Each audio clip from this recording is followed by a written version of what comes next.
tuần là nó cho trả chết thải là tụi con nhà nữa.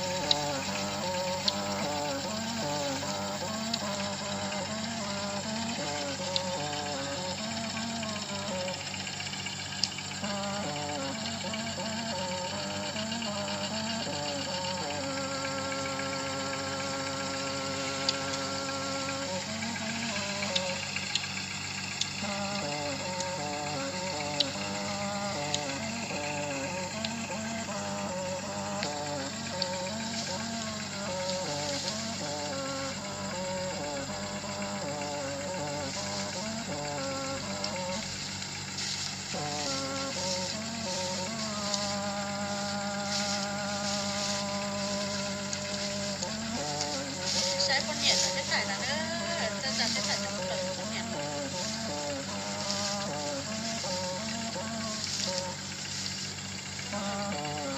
Chị chưa nghe nó chết thải đâu. Trên giờ tôi lại chế đó.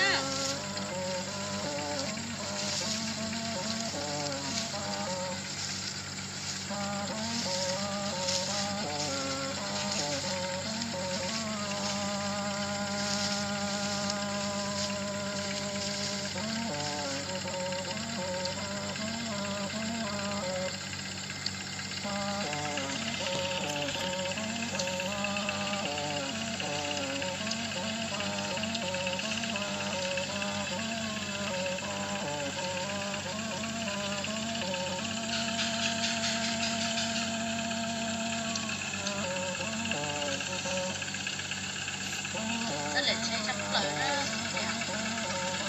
Ui. Lại chế cho nó chế chú ra nha.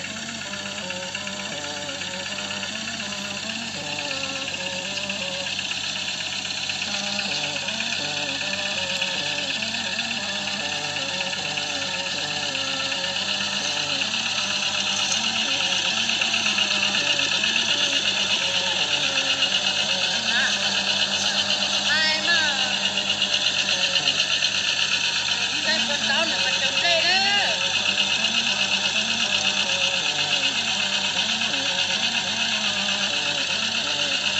Đây trồng cây là lấy mình nè.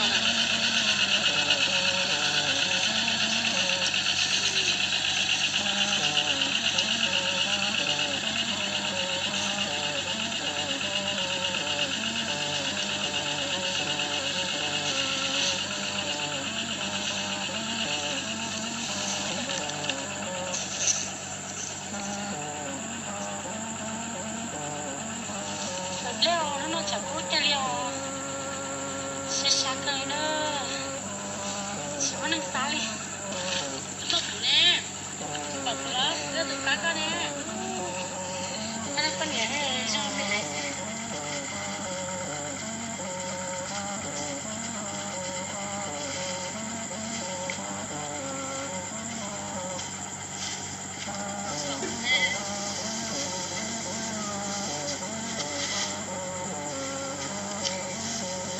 cái lý tríอยู่trả nó chỉ mang chúng nó trả nó thì rất là chỉ sai con điều